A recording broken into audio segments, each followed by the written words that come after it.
Assalamualaikum warahmatullahi wabarakatuh. Rekan-rekan sekalian, kembali lagi kita ketemu di ajang Palpres Official YouTube channel Cukup Pedes. Alhamdulillah, hari ini kita kedatangan tamu istimewa. Beliau adalah mantan Ketua PWI Sumatera Selatan yang sekarang menjabat sebagai Ketua Advokasi atau Pembelaan Wartawan di PWI Pusat di Jakarta. Juga menjabat sebagai Direktur LBH Serikat Media Cyber Indonesia SMSI, dan juga Pimret Cyber Indonesia Network SIN, dan beberapa jabatan penting lainnya. Dan alhamdulillah di tengah kesibukan beliau, hari ini beliau hadir di tengah-tengah kita, khususnya di Palpres Official. Kita terima kasih atas kehadiran beliau. Kita nanti akan membahas seputar dunia kewartawanan sesuai dengan bidang Pak Haji Oktaf Riyadi sebagai Ketua Advokasi. Seperti apa tugas-tugas kinerja wartawan yang harus aman dari hukum. Bukan berarti untuk mengekang berita, tapi untuk menjaga berita itu tetap kredibel, tetap layak dipercaya, tapi juga aman dari sisi hukum wartawan. Kita langsung sapa Pak Haji Oktaf Riyadi. Selamat siang, Kak Okta aja kami panggil Kak Okta ya. Ya, siap. Selamat siang Kak Okta, terima kasih sudah datang ke kantor palpres.com. Di sini ada cetak, Palpres cetak dan Palpres online. Jadi kita coba dulu Kak Okta, biar lebih enak.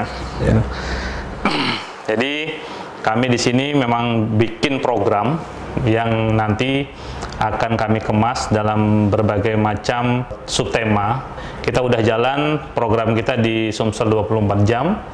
Untuk segmen berita, kita ada program Budak Lorong, itu segmen kriminal yang kita kemas dengan cara kita sendiri. Kita ada program Ngobras, podcast hari ini, namanya podcast kita Podcast Cukup Pedes.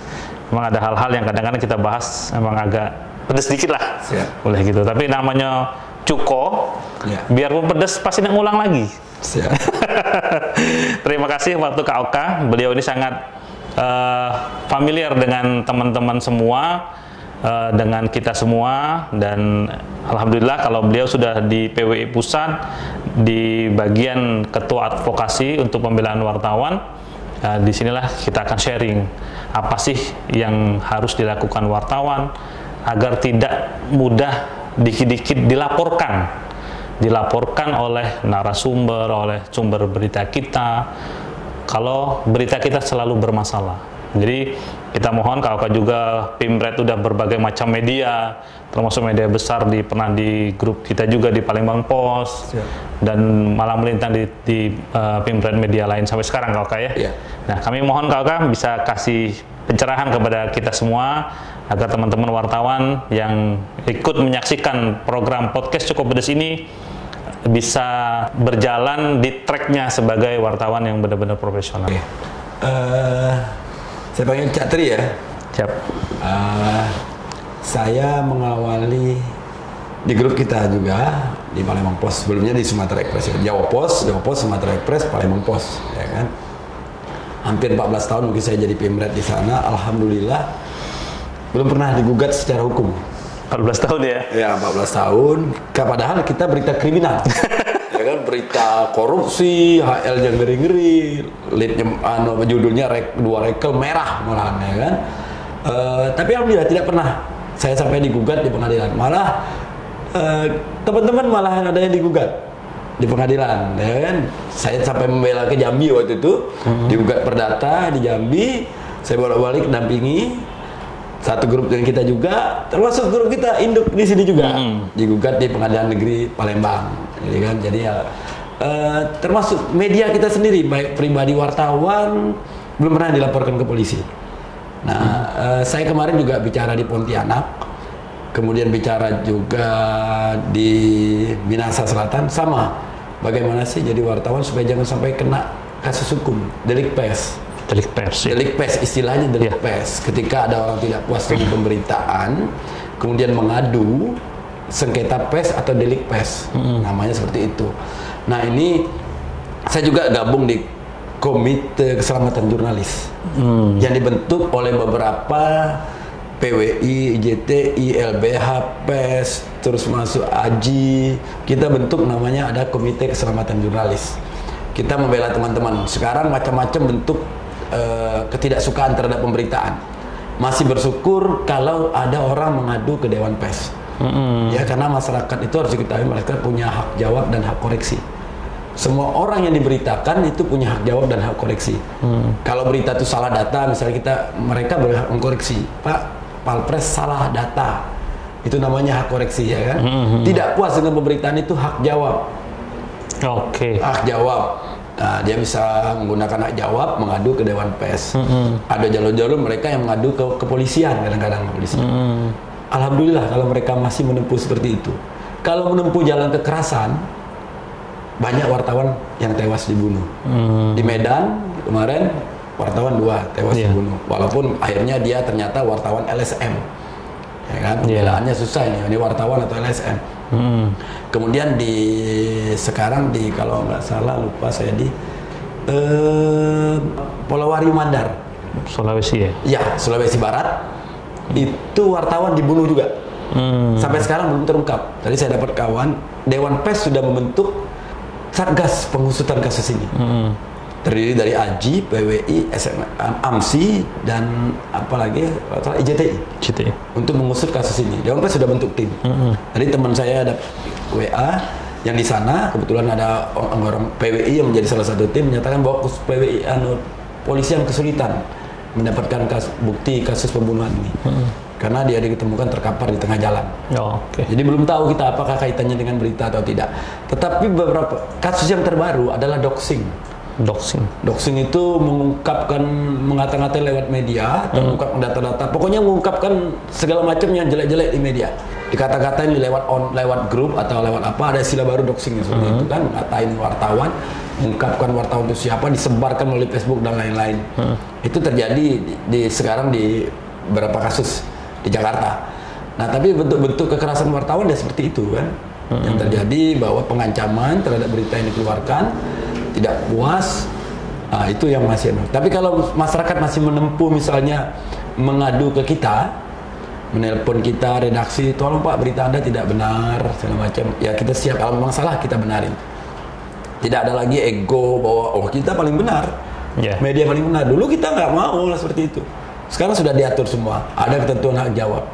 Hak jawab pun kita harus membuat utuh. Tidak boleh hak jawab itu kita bantah bahwa redaksi palembangexpress.co sudah menerjunkan wartawan yang benar, berita sudah ngambil apa, enggak boleh. Arogan gitu ya? Arogan, enggak boleh lagi. Bahwa kita punya hak yang paling benar, enggak. Kalau salah ya harus diakui salah. Akui salah. Kalau dan pembaca punya hak jawab gitu punya hak jawab dan hak koreksi namanya. Ya, dan kita harus melayani hak jawab dan hak koreksi itu. Itu hak mereka. Sebenarnya apa sih yang menjadi batu sandungan teman-teman di lapangan ini Kak Oka ya? Karena kan biasanya ini narasumber ini kadang-kadang sangat susah untuk diminta konfirmasi. Udah di zaman era digital yang sangat terbuka seperti sekarang ini pun, kalau dikonfirmasi terkait suatu hal pasti sangat sulit sekali. Padahal mohon maaf, kadang-kadang kalau kita ketemu dengan beberapa pejabat seluruh, mereka mengatakan kami open, tapi dalam prakteknya di lapangan teman-teman ini kesulitan, sampai akhirnya berita turun. Mohon maaf karena berita itu sangat menarik ya, dalam arti dari sisi kacamata media, berita itu layak sebenarnya diturunkan, tapi kita terganjal dari konfirmasi. Dan akhirnya biasanya konfirmasi itu akan dibuat narasi kalau narasumbernya susah dihubungi dengan ini. Apakah itu udah termasuk kriteria konfirmasi?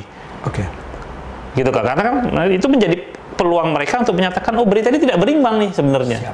Padahal mereka sendiri susah dikonfirmasi Kak. Sebenarnya untuk pengamanan diri wartawan sendiri dan media itu adalah berita harus berimbang. Di Undang-Undang Pers sebenarnya menyandikan berita itu harus berimbang. Ya pasal berapa saya lupa. Berita itu tidak menghakimi seseorang, tidak membuat opini, dan itu kalau wartawan sudah melakukan itu sudah tidak dia tidak beropini, tidak beropini. Judul sudah beropini.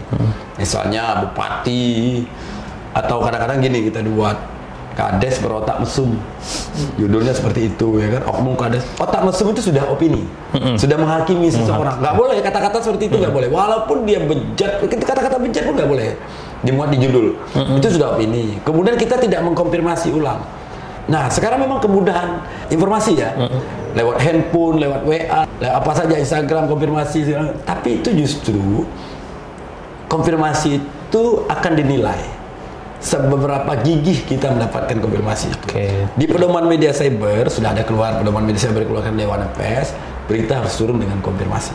Tetap sama seperti cetak sih ya. Tetap cetak, tidak boleh kita mengejar kecepatan. Kita unggul dalam kecepatan, kita duluan semua, tapi berita itu menghantam seseorang.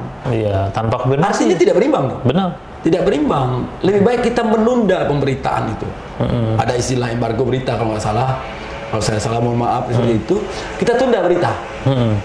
Tunda sampai selengkap-lengkapnya. Saya lebih baik tidak menurunkan pemberita itu daripada saya bermasalah. Ya kan? Lebih baik kita lengkap turun puas hati. Dulu waktu zaman di media cetak, saya gambarkan bahwa gini. Teman-teman menulis 1 halaman penuh di koran, tapi konfirmasinya sedikit sekali di ujung ketika dihubungi handphonenya tidak aktif. Apakah itu berimbang? Handphone ini kadang-kadang habis baterai, ya kan, sinyalnya, kita kan nggak beli sinyal, beli HP, sinyalnya terganggu misalnya, ya kan, WA kita WA kadang-kadang belum tentu orang itu masih pakai nomor itu lagi. Nah, lebih baik kita kejar, karena itu ketika ada uji kompetensi wartawan, ada yang namanya jejaring, jejaring itu penting, jejaring itu kita memiliki nomor handphone siapa, narasumber. Kalau wartawan tuh punya, misalnya dia punya handphone bupati satu, dia punya ajudannya, kalau perlu dia punya istrinya yang tahu keberadaan bupati, pasti istrinya tahu. Jadi dia sudah menghubungi ajudannya tidak aktif, hubungi bupati tidak aktif, menghubungi istrinya tidak aktif, kita jelaskan dalam pemberitaan bahwa sudah diupayakan, sudah didatangi rumahnya, kantornya tidak ada, baru turun. Itu harus lakukan upaya maksimal. Jadi Dewan Pers kalau kita diadukan orang karena berita tidak, bahwa tidak konfirmasi, loh Pak, kita sudah mencoba mengkonfirmasi, sudah datang ke rumah Bapak, malah ketemu dengan penjaga rumah Bapak. Kalau TV enak kan, ketika dihubungi rumahnya tertutup pagar, penjaganya, satpamnya ngomong Bapak sedang pergi, itu bisa ada bukti. Kita juga perlu bukti, buat juga beri kita bukti kita, bahwa kita konfirmasi, telepon nomor sekian, kalau perlu kita foto. Ya kita screenshot, kita telepon sekian, tidak angkat. Tapi upayakan berkali-kali. Jangan satu kali ketika hubungi HP tidak aktif kita langsung turun. Ya, kita sudah menulis orang, menulis kejelekan orang, misalnya 1 halaman penuh, bawahnya sedikit sekali. Berikan mereka kesempatan hak jawab. Yang paling senang saya malah ketika berhadapan dengan narasumber bilang, saya nggak mau ngomong, silakan media tulis apa saja. Oh, itu malah lebih bagus. Artinya kita jelasin lagi, Bapak diberi kesempatan ngomong sepuas-puasnya, Pak, biar jelas. Kalau Bapak dituding korupsi, Bapak silakan bantah. Oh, saya nggak mau bicara lagi, silakan media mau tulis apa saja. Oh, itu kita tulis saja seperti itu. Malah itu malah lebih senang ketemu kayak gitu kan. Tidak susah kita, bahwa dia sudah diberi kesempatan, dia tidak menolak haknya, menolak haknya. Ya. Yang paling aman untuk wartawan ketika berita itu dia konfirmasi sudah sesuai dengan kode etik, ya tidak menghakimi, sesuai dengan undang-undang, tidak beropini, tidak mengarang judul, membuat judul kita sendiri. Kemarin ada satu media, saya tahu kalau nggak salah, lupa saya di NTT atau di mana, judulnya Wali Kota berubah menjadi bengis. Apakah wajar judul kita seperti itu? Itu namanya beropini kan? Kemudian mengatain Wali Kota berwajah bengis. Ya kan? Saya ingat ini kasus lama. Ini waktu mungkin gubernurnya sudah meninggal, Lampung. Saya pernah baca di Tempo ulasan ketika ada wartawan itu meninggal. Dia meninggal di kafe. Apakah kaitannya dibunuh atau tidak? Tapi judul pemberitaan dia waktu itu judulnya, nama gubernurnya itu Umar Sono. Waktu itu pernah gubernur Umar Sono Lampung.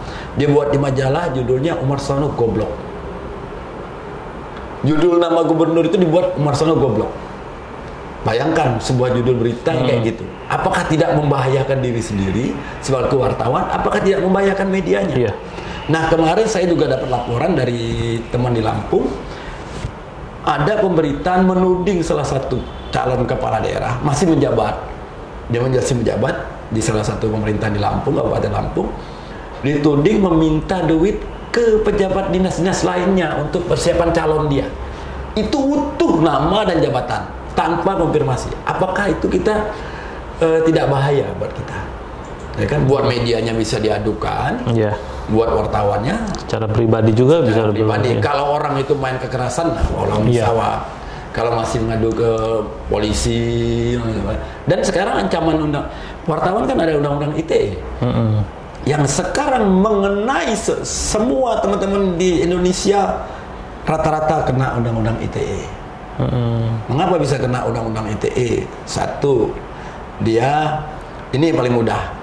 Kita sekarang ada saluran baru, media kita share ke Facebook, ke Instagram. Iya. Tapi jangan dikomentari, Pak. Karena dianggap bahwa Facebook itu Facebook grup kita, Facebook Palpres misalnya. Instagram atas nama Palpres, itu saluran berita kita.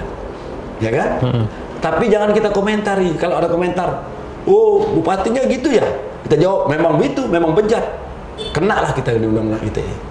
Komentar kita biarin aja, orang komentar masyarakat, jangan kita yang komentar. Komentar itulah yang membawa kita ke penjara, mengantar kita ke penjara. Saya dulu malah saya bilang jangan di-share berita-berita jelek lah. Kalau mau share di situ berita bagus lah, ya kan? Kalau mau share berita bagus lah. Tapi kan kita kan lembaga kontrol, ya kan? Selama kontrol kita sesuai dengan koridor, ya ada konfirmasi, tidak menghakimi seseorang itu, kita kontrol tapi menghakimi, ya kan? Misalnya kabupaten dimubah dulu, bupati otak segala kasus korupsi, judulnya zaman bupati lama, orangnya kena undang-undang ITE, ancaman hukuman waktu itu masih 5 tahun, langsung ditahan. Sekarang ancaman hukumannya 4 tahun. Nah, ini kemarin juga di Kalimantan ada kena, tapi undang-undang ITE-nya berkaitan dengan SARA, pasal 28 ayat 2. Karena kontennya isinya beritanya SARA. Bisa langsung ditahan juga. Oke. Yang sangat berbahaya wartawan. Karena itu saya di mana-mana saya bilang sama teman-teman, tolong Anda konfirmasi ulang. Itu paling penting. Seberapa jauh konfirmasi itu ya, kalau kita ada wartawan di daerah ya wartawan di daerah kejar. Iya. Pokoknya belum turun kalau belum ada konfirmasi. Belum ada konfirmasi, lebih baik jangan diturunkan lah, sudah. Daripada kita sama aja menggenggam bara api. Istilahnya seperti itu. Oke. Jadi intinya kalau kita harus menurunkan sebuah berita itu, yang pertama kita harus bijak dengan berita itu sendiri, Kak. Betul. Jadi tidak ada tendensius, tidak suka secara pribadi. Tidak boleh. Ingin menjelekkan orang. Tidak boleh. Membangun opini yang negatif. Tidak boleh. Itu tidak boleh sama sekali. Itu misalnya kita ikut jadi tim sukses. Ya.